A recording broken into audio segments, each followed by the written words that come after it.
Comme tous les ans maintenant, le 31 octobre, c'est Halloween. Vous savez, cette fête que nous avons récupérée de nos amis lointains et qui nous est imposée par nos enfants. Justement, en parlant d'eux, que diriez-vous d'avoir la paix ce soir-là ? Pour les calmer, découvrez ou redécouvrez 4 films qui ont fait flipper la terre entière. Cependant, la MDSM dégage toute responsabilité en cas de terreur nocturne. Bah oui, quand même, faut pas pousser. Évidemment, tous ces films sont disponibles au catalogue de la médiathèque départementale. Démarrons avec un personnage qui a traumatisé les ados des années VHS, du temps des vidéoclubs. Un type qui ne connaît pas les Fashion Week. J'ai nommé Freddy Krueger. Un bricoleur qui s'est fabriqué un gant orné de lames, moins gentil qu'Édouard aux mains d'argent, bien plus méchant que Charles Manson. À la médiathèque, nous proposons même le coffret intégral de tous les films de la saga des Griffes de la nuit, avec son lot de réussites plus ou moins évidentes, mais je vous laisse à vos appréciations.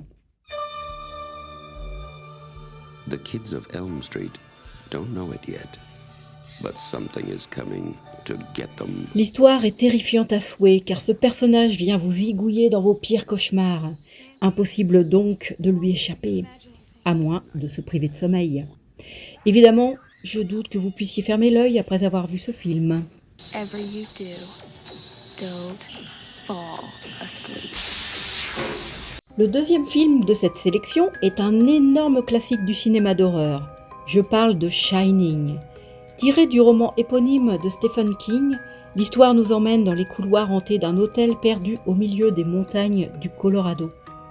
Jack, Wendy et Danny, leur fils, doivent passer l'hiver dans ce magnifique lieu, mais même après que les clients soient tous partis, l'endroit ne laisse aucun répit à Jack, écrivain souffrant de la page blanche, et à Danny, son fils, possédant des dons de médium, le fameux Shining. Ce huis clos hivernal est un pur chef-d'œuvre, où même la version française fait mouche, Jack Nicholson étant doublé par le regretté Jean-Louis Trintignant. Comment ça va, monsieur Torrance? Ça pourrait aller mieux, Lloyd. Ça pourrait aller beaucoup, beaucoup mieux. Parlons encore de Maison hantée avec ce troisième film de 1963, réalisé par Robert Wise, celui qui a fait West Side Story, le mal nommé La Maison du Diable.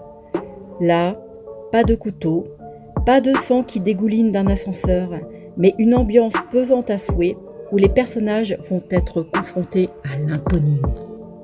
Avez-vous remarqué que c'est toujours lorsqu'on a le regard tourné ailleurs qu'il se passe quelque chose ?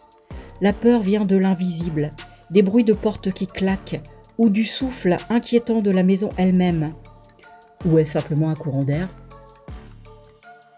En noir et blanc, ce film est un modèle du genre et convoque l'imagination du spectateur plutôt que de lui donner à voir.